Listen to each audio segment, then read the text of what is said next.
Hey everybody, video number 8. 8, periodic trends. It's going to be possibly a long video, but bear with me. Big, huge topic for the unit and also last video. So, woohoo! Here we go. When you're done with today, you will be able to describe the trends in atomic radius, reactivity, ionization energy, and electronegativity of elements across periods and down groups. Good? Good. Let's get right into it. So first, atomic radius. We learned earlier, atomic radius is the size of the atom. And you can see in the picture where the biggest atoms are and where the smallest atoms are. And as I go across, they go one way, and as I go down, they go another. So let's get into it. Atoms get smaller as I go from left to right across the period. This is the one trend that is the hardest to understand because I'm adding more things and it's getting smaller. So there's a big reason for that.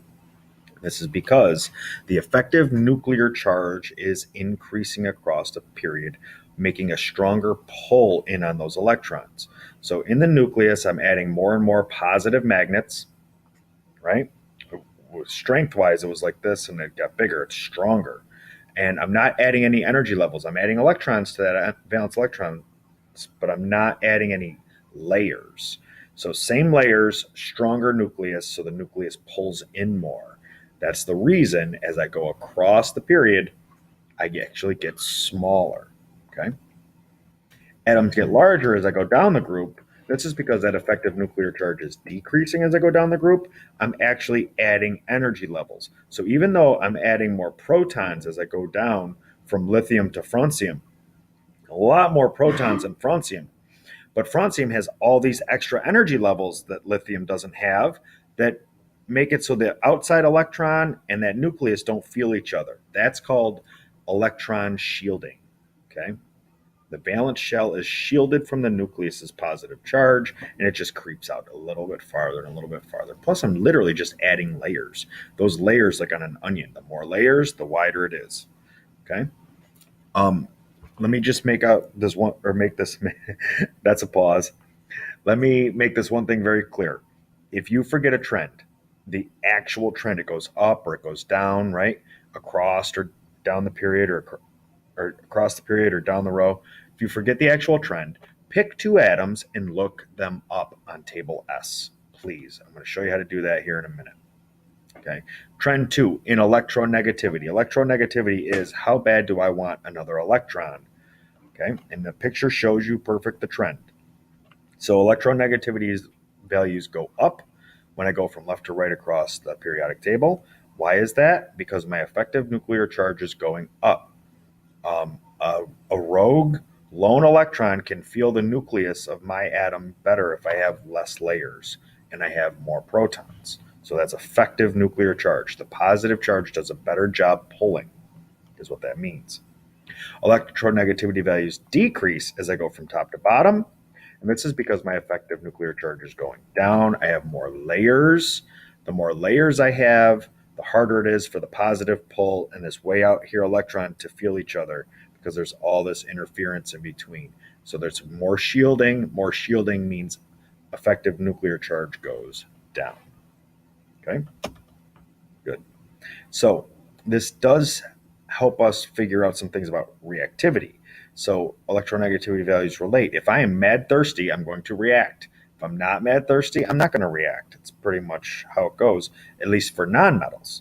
So high electronegativity means that the reactivity will be high for nonmetals.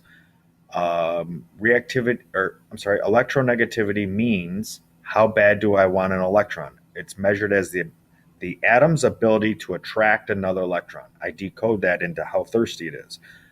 Nonmetals are mad thirsty for electrons.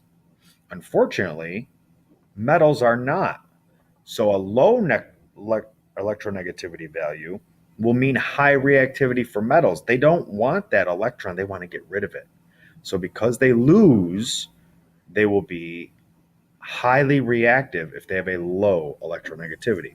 Now it says here, circle which atom in the pair has the greatest electronegativity. So I got to go not the periodic table, but to the next one. Table S. Not only does it list all of our elements by atomic number, and I can see their names and symbols, I get these actual values. And so we need to use these actual values. I can't write because I'm sitting on my laptop and not at the smartboard. So you're going to have to hear what I'm saying and circle the right one. I'm going to do the first four quick, and you're going to do 5, 6, and 7 and follow the same property. Okay, so it says greatest electronegativity. So I see lithium has an electronegativity of 1, and K, where's potassium? I'm going to find it. Potassium has an electronegativity of 0.8. Who has the greatest electronegativity? Lithium. Okay, they're both metals. So we're just circling greatest electronegativity, not reactivity. Okay, Na or O, who has the highest electronegativity? Na is sodium. I find sodium right here. Electronegativity is 0.9. I've looked up oxygen so much, I know it's 3.4. So circle oxygen. Beryllium or barium, Be. Beryllium, 1.6. I'm looking it up. Barium is maybe all the way on the next page. Oh no, where barium is. Oh, sometimes it's easier to do this. Oh, there's barium. I see barium as element 56. That makes it easier to find. And 56 is on the next page. 56 barium, 0.9. So I got 0.9 for barium. I have 1.6 for beryllium. So beryllium has a higher electronegativity value. Circle Be. Ne and F, we can look them up, but I know F has the highest electronegativity there is. It's 4. Ne probably doesn't have an electronegativity because it is a noble gas, and it has an electronegativity of a dash, not even measurable. So fluorine obviously has a higher electronegativity. I want you to look up 5, 6, and 7 yourself. You can press pause, finish, and then move on. Ready? Go. Okay, trend number 3, ionization energy. Ionization energy is defined as the energy another atom has to put in to take my outside electron. Grab my electron away. Okay? You can see in the picture the trend. So ionization energies values increase as I go from left to right. Again, why is that? My effective nuclear charge is increasing. They're getting mad thirsty for electrons. It's going to take a lot of energy for someone else to come and take my electron if I have a high electronegative or first ionization energy. Yeah, I really want my electrons. I want one more, as a matter of fact, in halogens. Okay, so it's hard to remove a valence electron if I want them real bad.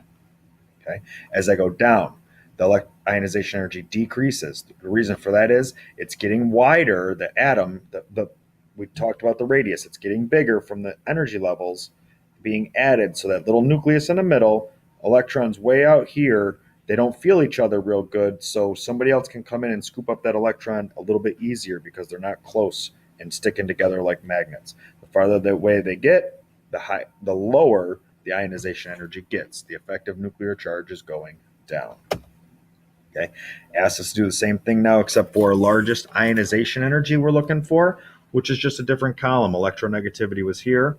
We see atomic radius is here, and first ionization energy is here. I don't want you guessing. I want you looking these up. I'll do the first 3. You can do the next 4 through 7. So ionization energy of sodium or oxygen. Sodium's ionization energy is 496. Oxygen, 1,314. So circle oxygen has a higher ionization energy. It wants its electrons more than a metal. Makes sense. Be is 900 beryllium. Ba, we just did this, was 56, 503. 503 is definitely lower than 900, so circle Be. Okay. Ar and F. Argon is a noble gas. So let's find argon. And because I don't find it quickly, I'm going to go to the periodic table. Its argon is 18. That makes it easier to find 18. There it is. First ionization energy, 1521. It really wants its electrons. It's going to have to put a lot of energy to get rid of it. Okay. Fluorine's also going to be very high, though. 1681. Fluorine actually beats out a noble gas because fluorine is that mad thirsty for more electrons. Okay, so circle fluorine has a higher first ionization energy. You look up 4, 5, 6, and 7, and you circle the one that has the higher number. It's that simple. I want you looking these things up. When I give you the test, I want you looking them up to verify that you got the trend right. You pick two. I generally don't pick one that's in the noble gas. If I'm going across a period, I would pick one in group 1 and one in group 17, as long as they're in the same period. Look up their values.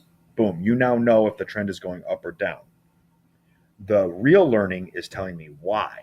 That is not in the periodic table. We went over it extensively. We're going to do some things in class to help you understand what effective nuclear charge is and what shielding are. Those are the big ticket items and the true learning for this whole unit, what's going on there and why these atoms act the way they do. And that should be almost it. Okay, radius, almost done. Okay, so because metals have a low ionization energy and electronegativity, and don't worry about that ZF, I should have got rid of that. They're prone to losing their valence electrons. You just need to know that metals lose. They are losers. So losing an electron, therefore, makes me a positive charge ion, and because I lose the electron, I get smaller. And metals tend to lose all of their valence electrons, so they actually lose that whole outside shell. If I lose a shell, I get smaller. And in the picture, you can see the red ones. The red ones and the gray. You see, like I see lithium is gray, lithium atom. And on the left, you see lithium ion, which is red. And notice it's smaller. It's smaller because it lost that shell. Makes sense? The exact opposite is true for nonmetals. Metals have high ionization energies. Don't worry about that ZF. Just you can write everything up without the Z effective. We got rid of that. It's tough to understand. But because nonmetals gain electrons, now my number of electrons outweigh my number of protons, and they can spread out a little bit more. So these are the ones in the picture in blue. And you'll see now the atom is in gray and the ion is in blue. And you see that the negative ions get bigger because I'm adding electrons, same number of protons, and the ratio favors electrons, so they can spread out a little bit more. Okay, not as good of an effective nuclear charge there. The nucleus doesn't do as good of a job pulling in on the electrons when there's so mad many. Make sense? I think maybe we done. That's it for the unit, guys. Make sure you do your practice pages. Make sure you do all of your reflections to help you study Castles, Key, and Pogles. Big. See ya.